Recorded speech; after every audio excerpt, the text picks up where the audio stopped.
Hello student, हज़ार classes में आपका स्वागत है। हम 11वीं पॉलिटिकल साइंस जो इस बार नया कोर्स है, एनसीईआरटी किताबें लगी हैं, उसको इसमें इस चैनल के माध्यम से आपको पढ़वाएंगे, आपको प्रोवाइड करेंगे उसके वीडियोज। 11वीं जो एनसीईआरटी है पॉलिटिकल साइंस विषय में दो बुक्स हैं।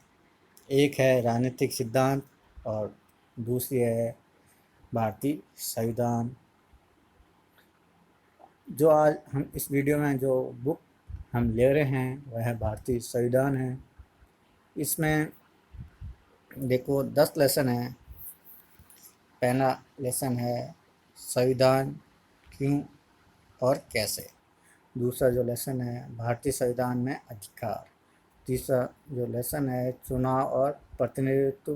चौथा है कार्यपालिका। पांचवा है व्यवस्थापिका। छठा है न्यायपालिका। सातवां है संघवाद। आठवां है स्थानीय शासन और नौवां है संविधान एक जीवंत दस्तावेज है। और 10वां है संविधान का राजनीतिक दर्शन। ये किसमें भारतीय संविधान वाली बुक में इसके 10 लेसन हैं। इसको हम इस बुक को पढ़ेंगे, बाद में हम दूसरी बुक भी स्टार्ट करेंगे। जो पहला अध्याय है वह है संविधान क्यों और कैसे। इसमें बुक परिचय दिया गया है।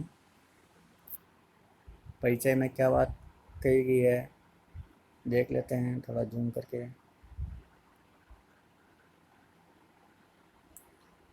परिचय में यह पुस्तक संविधान की कार्यप्रणाली के बारे में लिखी गई है, मतलब संविधान में किस प्रकार का कार्य होता है, संविधान किस प्रकार से कार्य करता है, उस बारे में लिखी गई है। आगे के अध्याय में आप संविधान की कार्यप्रणाली के विभिन्न पहलुओं के बारे में पढ़ेंगे। हमारे देश के सरकार के विभिन्न संस्थाओं और उनके संबंधी आपसी संबंधों के बारे में ज्ञान होगा। मतलब इस किताब में जो जो चीज़ें हैं वो उसके बारे में इस किताब का परिचय दे रखा है। जैसे उद्देशिका होती है वैसे इसका परिचय दे रखा है भाई कि इस किताब में क्या क्या हम पढ़ेंगे। जैसे संविधान में क्या क्या है वो सारी बातें प्रस्तावना में दी होती है ना, वही लेसन स्टार्ट होता है यहाँ से।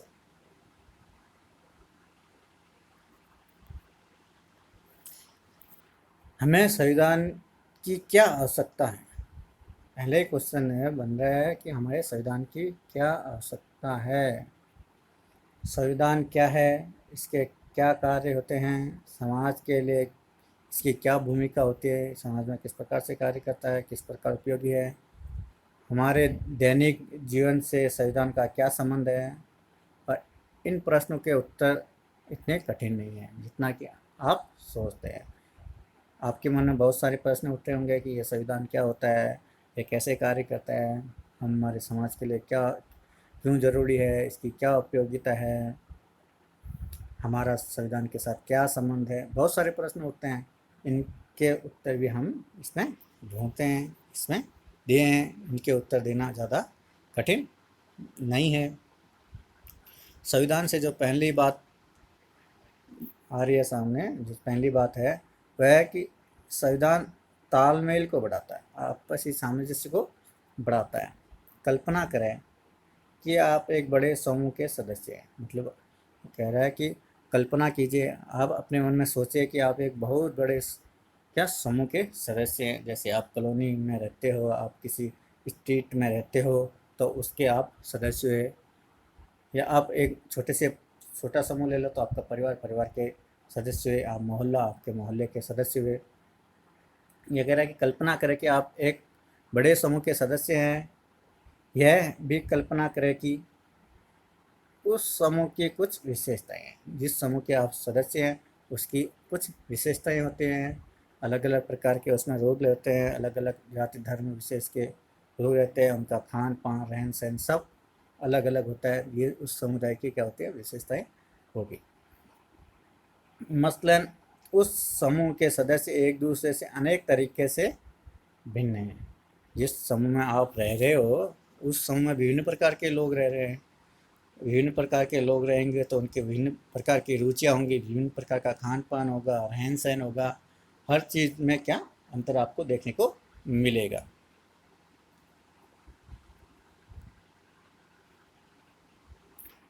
उनकी अलग अलग धार्मिक निष्ठाएं हैं, जैसे कुछ हिंदू हैं, कुछ मुसलमान हैं, कुछ सिख हैं, कुछ ईसाई हैं।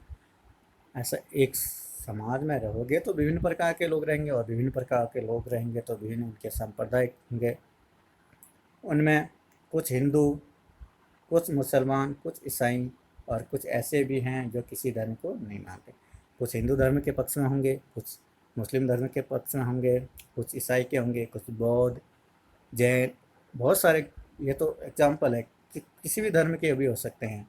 और कुछ ऐसे भी होंगे जो नास्तिक टाइप के, जो भगवान में विश्वास ना करते हो, हैं जो धर्म में विश्वास ना करते हो, जो किसी भी धर्म को नहीं मानते, इस टाइप के भी उस समूह में लोग हो सकते हैं। वे और आधारों पर भी भिन्न हैं, वे अलग अलग व्यवसाय करते हैं।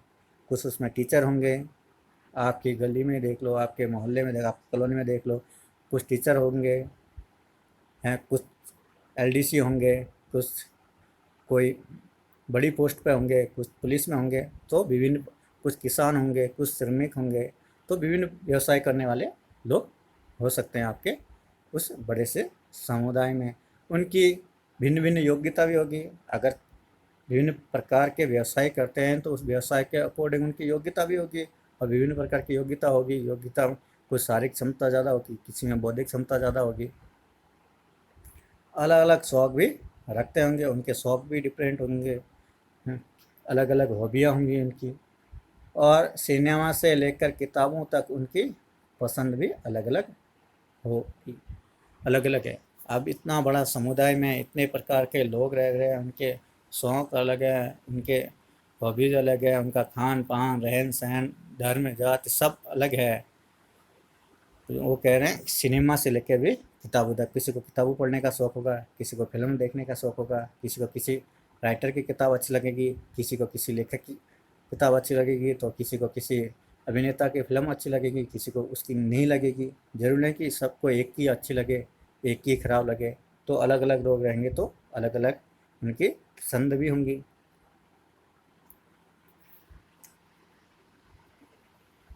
उनमें कुछ धनी होंगे तो कुछ गरीब होंगे। उस बड़े समुदाय में जो श्रमिक है वो ऑब्वियसली वो गरीब होगा। जो बड़ी ऊंची पोस्ट पर है, जो टीचर है, जो एलडीसी है, जो कलेक्टर है, ये क्या अमीर वर्ग के आ जाएंगे, धनी लोग होंगे। कुछ लोग बूढ़े हैं तो कुछ जवान हैं। हमारे घर में भी देख लो, समुदाय एक बड़े समूह की बात तो दूर है, हमारे घर में भी कुछ बच्चे होते हैं, कुछ माँ बाप बूढ़े होते हैं, दादा दादी बूढ़े होते हैं, तो इसमें भी कुछ बूढ़े कुछ जवान हैं। कल्पना करें कि ऐसे समूह के सदस्य में जीवन के विभिन्न पहलुओं को लेकर विवाद है। आप कल्पना करें कि इतने ये समूह जो है विभिन्न प्रकार, इस बड़े से समूह में विभिन्न जाति धर्म विशेष के लोग रहते हैं, तो उनके क्या उन सदस्यों में भिन्न पहलुओं को लेकर भी क्या विभिन्नता होगी। कुछ रूढ़िवादी होंगे, कुछ पाश्चात्य कल्चर को अपनाने वाले होंगे, जो आधुनिकता को होंगे। तो हर चीज़ में इनमें क्या विभिन्नता होगी। तो विचारों में क्या होगी, टकराव होगा तो क्या विवाद उत्पन्न होगा। जैसे किसी व्यक्ति को कितनी संपत्ति रखने की इजाज़त होनी चाहिए, क्या सभी बच्चे को स्कूल भेजना अनिवार्य है, या यह फैसला माता पिता पर छोड़ देना चाहिए, इस प्रकार के सवाल उठेंगे।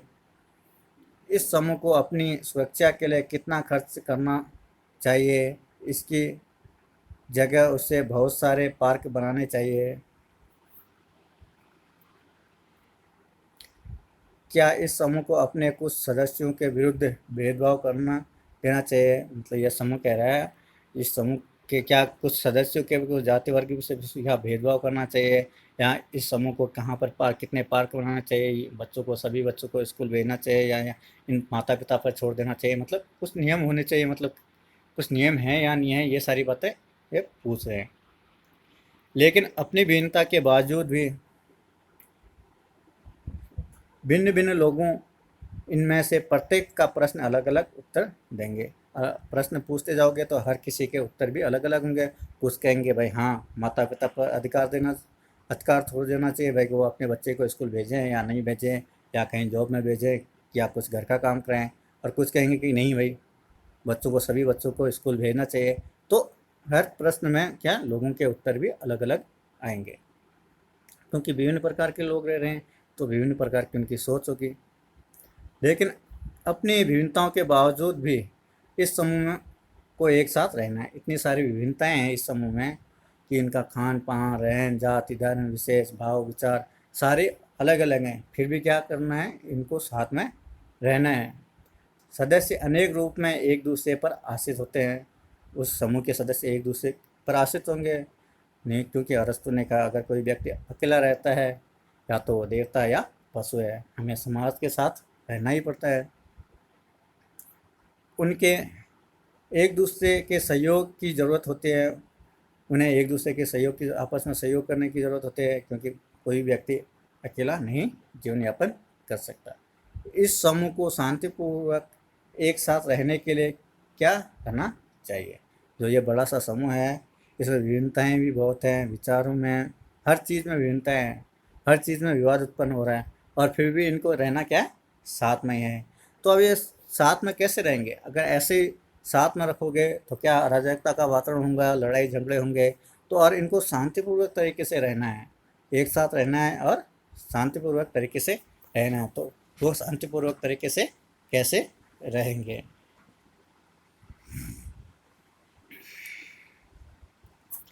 इस समूह के लोग एक साथ रह सकते हैं यदि वे कुछ बुनियादी नियमों के बारे में सहमत हो जाएं।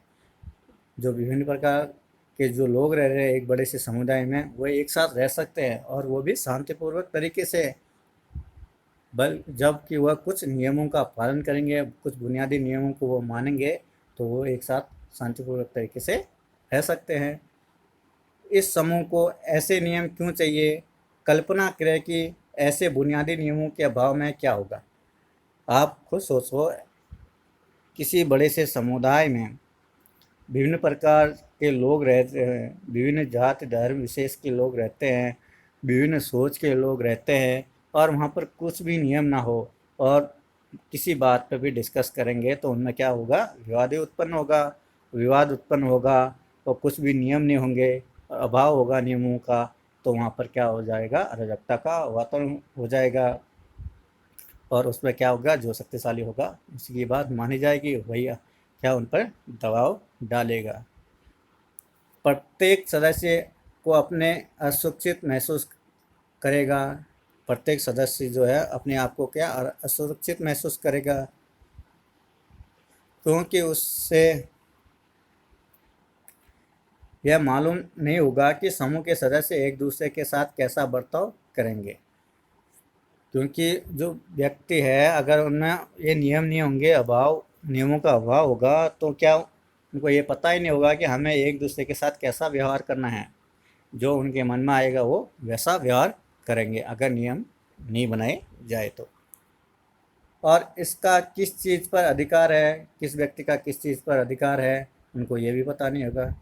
किसी भी समूह का सार्वजनिक रूप से मान्यता प्राप्त कुछ बुनियादी नियमों की आवश्यकता होती है। किसी भी समूह में रह रहे हो, समूह में विभिन्न प्रकार के लोग रहते हैं, तो उसके कुछ नियम भी होते हैं जिसे समूह के सभी सदस्य जानते हो, और उन नियमों को सभी सदस्य जानते हैं, तो कोई भी उन नियमों का उल्लंघन करता तो उसको सजा दी जा सकती है। ताकि आपस में एक न्यूनतम समन्वय बना रहे, आपस में संबंध बना रहे। लेकिन ये नियम केवल पता ही नहीं होने चाहिए, वरन उन्हें लागू भी किया जाना चाहिए। किंतु ये नियम जो हैं, जो कुछ बुनियादी नियम हैं, वह उन लोगों को पता ही नहीं, बल्कि उन लोगों पर लागू भी किया जाना चाहिए। भाई किसी कॉलोनी में कुछ नियम बनाया है, भाई ये इतने बजे से, जैसे रात के 10 बजे के बाहर कोई भी नहीं जाएगा, तो उन जनता को, वहाँ की रहने वाले जनता को तो पता तो होना ही चाहिए, बल्कि लागू भी करना चाहिए। कोई व्यक्ति 10 बजे बाहर जा रहा है तो उसको पनिशमेंट दिया जाना चाहिए, या उस पर रोक लगाई जानी चाहिए। जब उस नियमों का पालन होगा तभी उन नियमों को उनका कर्तव्य मानेंगे वो, और उनका पालन करेंगे। यदि नागरिकों को यह विश्वास न हो कि दूसरे नागरिक भी उन नियमों का पालन करेंगे, तो उनके पास भी उन नियमों को पालन करने का कोई आधार नहीं होगा। अगर जनता को विश्वास ही नहीं है, वहाँ रहने वालों को विश्वास ही नहीं है भाई कि नागरिक जनता जो है ना, हमारे जो गली के लोग हैं उन नियमों को पालन करते नहीं है, ये ऐसे ही बने हुए हैं, तो वो भी पालन नहीं करेंगे। लेकिन जब कहा जाता है कि इन नियमों को न्यायालय में लागू किया जाएगा, तो इससे सभी को विश्वास हो जाता है कि और लोग भी इन नियमों का पालन करेंगे। नियम तो बना दिए, नियम की जानकारी भी है, अब उनको विश्वास ही नहीं है वहाँ रहने वाले लोगों को, तो वो कोई भी उनका पालन नहीं करेगा। अगर वहाँ पर कहा जाए कि भाई ये कोर्ट द्वारा लागू किए गए हैं, तो सभी को विश्वास हो जाएगा कि कोर्ट द्वारा लागू किए गए हैं, अगर कोर्ट हम इनका पालन नहीं करेंगे तो सज़ा भी देगा, तो लोग क्या उन नियमों को मानेंगे, क्योंकि ऐसा ना करने पर उन्हें दंड दिया जाएगा। संविधान का पहला काम यह है कि वह बुनियादी नियमों का एक ऐसा समूह उपलब्ध कराए जिससे समाज के सदस्य एक न्यूनतम समन्वय और विश्वास बना रहे, जिससे समाज के सदस्यों में आपसी संबंध सामंजस्य बना रहे और उनमें विश्वास बना रहे। कुछ ऐसे बुनियादी नियम होने चाहिए, संविधान का यह पहला काम है।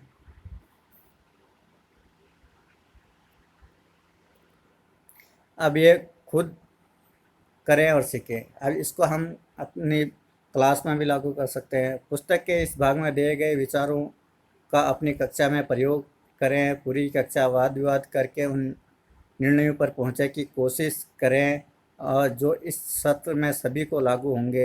ये ऐसे निर्णय के बारे में आप में हो सकते हैं, ऐसे निर्णय के बारे में आप सोच सकते हो, जैसे कक्षा प्रतिनिधि का चुनाव कैसे, जैसे मॉनिटर का चुनाव कैसे किया जा सकता है, कक्षा प्रतिनिधि पूरी कक्षा की ओर से क्या निर्णय ले सकता है, आपस में डिसीजन करें और कक्षा में, और इसको लागू करने की कोशिश करें। क्या ऐसे निर्णय हैं जिन्हें कक्षा प्रतिनिधि पूरी कक्षा से परामर्श किए बिना नहीं ले सकता? ऐसे कुछ नियम बनाए जिससे कि जो मॉनिटर है वह पूरी कक्षा से परामर्श लेके ही उनका में डिसीजन ले सकता है, उन निर्णयों में डिसीजन ले सकता है। ऐसे आप अपनी कक्षा में करें।